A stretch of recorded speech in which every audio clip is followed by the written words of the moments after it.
Now that we're done with the overview of sort of the anatomical features and general responsibilities of the different parts of the digestive tract, we need to look more closely at the processes of chemical digestion. Remember, by definition, chemical digestion means I'm actually breaking chemical bonds. Usually that means I'm taking an organic polymer like a carbohydrate or a protein, and I'm breaking off individual organic molecules to form, for example, individual molecules of glucose or individual amino acids. We're going to look first at the process of chemical digestion of carbohydrates. Remember, there are 4 different types of organic molecules: carbohydrates, there are lipids, proteins, and nucleic acids. And we're going to see as we go through the process of chemical digestion, there are specific enzymes geared to the breakdown of each of these 4 different types of organic molecules. Now, before I talk about carbohydrate digestion, let me just talk about generally about chemical digestion. Again, we're trying to break things down into monomers. We're taking organic polymers, breaking them down into monomers. And this is really just catabolism. And the process by which we do that is hydrolysis. That means to split apart organic molecules using water. So water is consumed in the process of breaking apart organic molecules. And when we do this catabolism, this chemical breakdown or digestion, what we're doing is taking polysaccharides and breaking them down into monosaccharides. We're taking proteins and converting them into individual amino acids. Lipids, we're going to be converting into fatty acids and glycerol. That's particularly relevant if we're looking at triglycerides that we're breaking down. So we can break down triglycerides into individual free fatty acids and glycerol. And we're going to break down RNA and DNA in the foods that we consume into individual nucleotides. And then later on, we actually even break those nucleotides down further, and we'll see that. So really what we're looking at is this upper part of this table here, where we're taking proteins to individual amino acids, carbohydrates to simple sugars like glucose, maltose, lactose, and taking fats into things like glycerol and fatty acids. And they didn't show DNA and RNA, but that would be over here too, into individual nucleotides. Now, you've noticed along the way as we've been talking about the different anatomical structures of the digestive tract that different structures have different pHs. We know that, for example, the mouth has a relatively neutral pH. It's usually between 6.8 and 7 for the pH of the mouth. By comparison, the stomach can be as low as 0.8. It can also be as high as 2. And I don't know why my pen isn't writing, but you can imagine there for me. And then we have the small intestine, which has more of an alkaline pH. It tends to be in the area of somewhere around 8.5 to 9. Now this slide just shows you, kind of generally speaking, the locations where each of the different types of organic molecules are digested, starting with the mouth and moving all the way through the small intestine. Of course, DNA and RNA are not shown on here, but we'll talk about how the nucleotides are digested and where that digestion principally occurs. It's almost all exclusively down here in the duodenum and in the epithelium of the small intestine. So, for example, with carbohydrates, we know that the digestion of carbohydrates starts in the mouth because of the activities of salivary amylase. We're going to see shortly that the majority of carbohydrate digestion continues in the duodenum and in what's called the brush border or the lining of the small intestine. For lipids, notice that aside from a tiny little bit of digestion here in the stomach, to gastric lipase and lingual lipase, the vast majority of digestion of the lipids is going to occur down in the brush border. For proteins, digestion begins in the stomach with the activity of pepsin. It continues in the lumen of the duodenum and it concludes in the brush border. I guess I can put here duodenum lumen. Okay, so that's kind of an overview of the different things we're going to be talking about in terms of where digestion occurs, and we're going to be learning about the enzymes that are involved in that digestion. Starting with carbohydrates. We know that in the mouth, this is the first location where digestion of carbohydrates occurs, and it's due to the actions of salivary amylase. Salivary amylase is very good at splitting apart polysaccharides into oligosaccharides. Just so you know, poly equals means many, usually more than 100 is kind of the loosey-goosey definition. Oligo means some, but it's less than many. I know that sounds vague, but that's the way the term is used. So poly is really a lot of individual sugar groups all joined together. Oligo is, you maybe have a strand of 10, 20, 30, but not 100 or more. So salivary amylase is basically just chopping up really long polysaccharides into shorter segments that we call, excuse me, oligosaccharides. And when this happens is in the mouth, remember. Okay, salivary amylase is manufactured by the saliva glands. The optimal pH that they work at is roughly about neutral pH of about 7 or so. So that means once we swallow those carbohydrates and they enter into the stomach, the acidic pH of the stomach is going to immediately deactivate that salivary amylase. I will talk more about a condition called lactose intolerance later, but it relates to carbohydrate digestion and some events that occur in the small intestine. Okay, the principal location where the vast majority of carbohydrate chemical digestion occurs is in the lumen of the duodenum, and then later on the brush border. I want to be really clear that you understand the distinction between these two. The lumen is the open space, right, in the duodenum. This is basically then the location where our chyme is coming in contact with all of those pancreatic enzymes that have just been dumped into the duodenum from the pancreas. After that round of digestion, the next thing that happens is because of all of that segmentation, that churning back and forth that occurs, we start to get that liquid coming in contact with the brush border. Remember, the brush border is composed of all these microvilli on the individual epithelial cells that line the small intestine.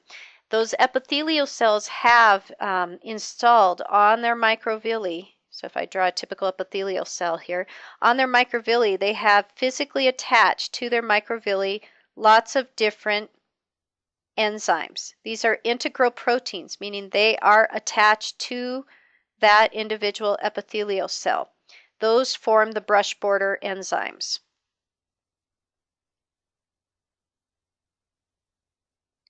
So here's what happens. When I have chyme, which has all of these oligosaccharides, enter into the duodenum here from the stomach, the first thing they come into contact with is pancreatic amylase. As the name implies, this is an enzyme that was manufactured in the pancreas, and then it gets secreted into the duodenum. And you can see that occurring right here. Okay, here's my pancreas, and it's secreting pancreatic amylase into the duodenum, into the lumen of the duodenum. And that pancreatic amylase, as it comes into contact with these oligosaccharides, converts them into monosaccharides, okay, and disaccharides. Actually, most of them become disaccharides like maltose or fructose. And then you also get some monosaccharides, but that's a much smaller amount.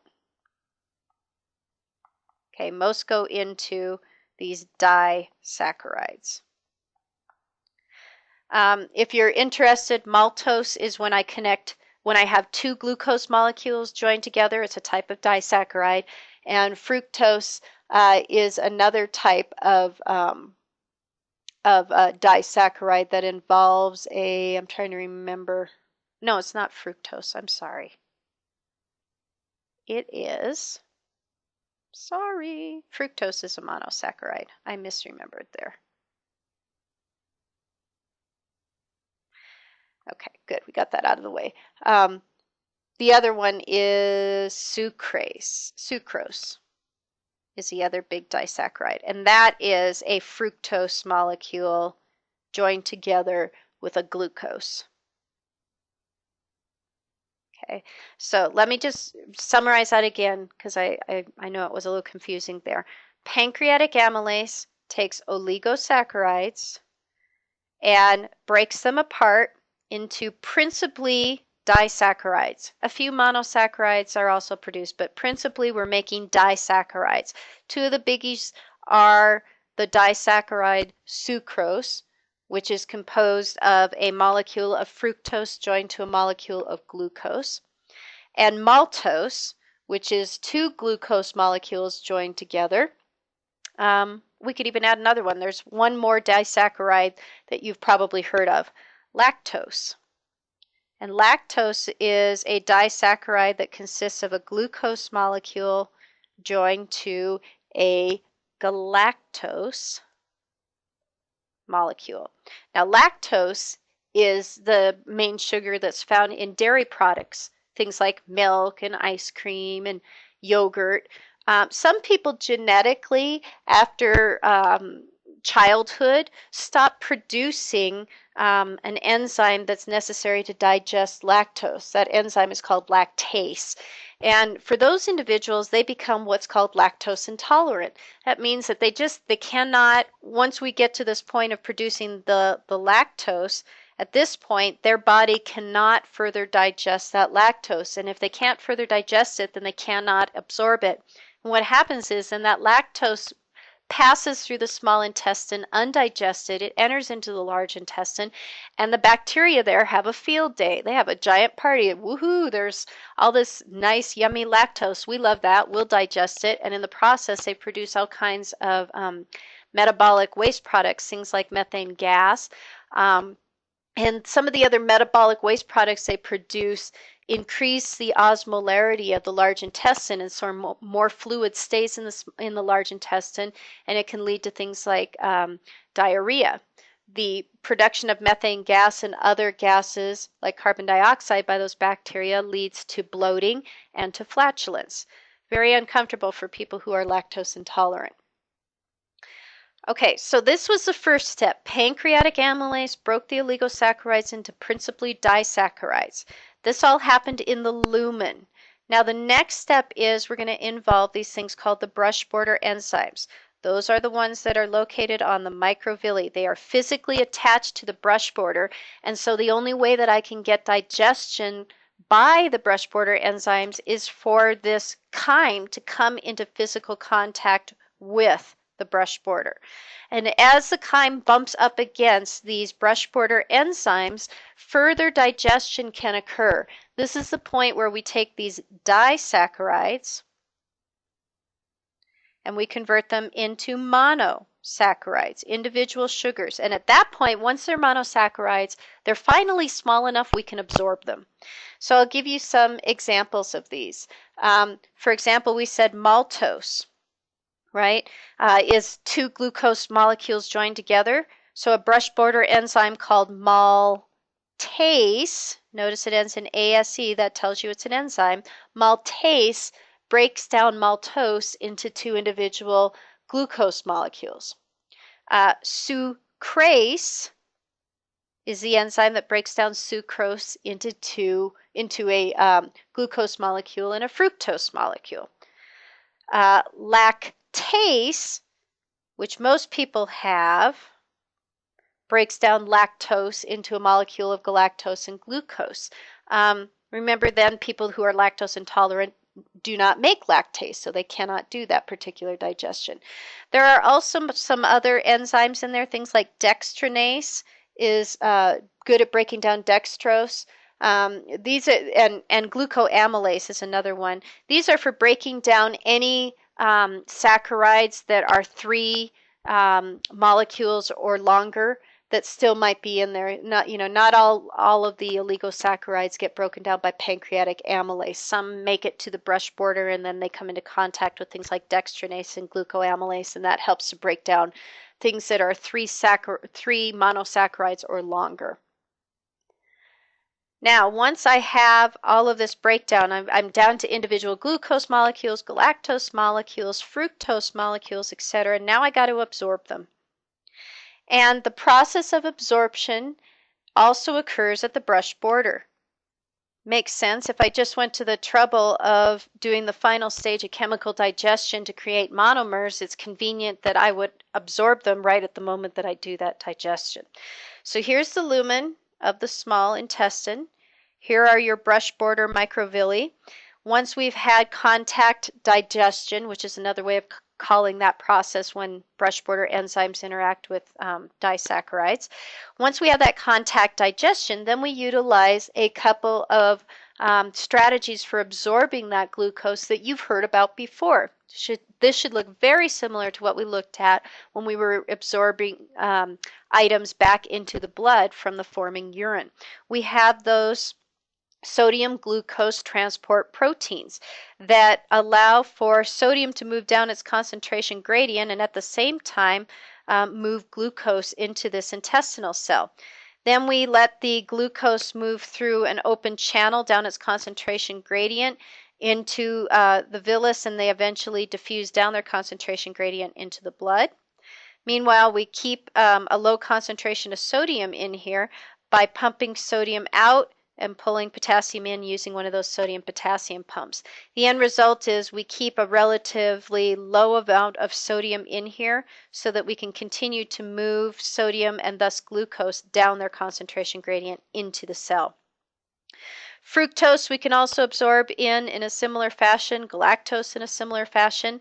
The other option is we can use solvent drag, and this is where we use the mass movement of water between cells, and as the water gets moved between cells towards the blood, anything that's dissolved in that water, things like glucose molecules, will get dragged with it via solvent drag. Next up, we're going to talk about how proteins are digested.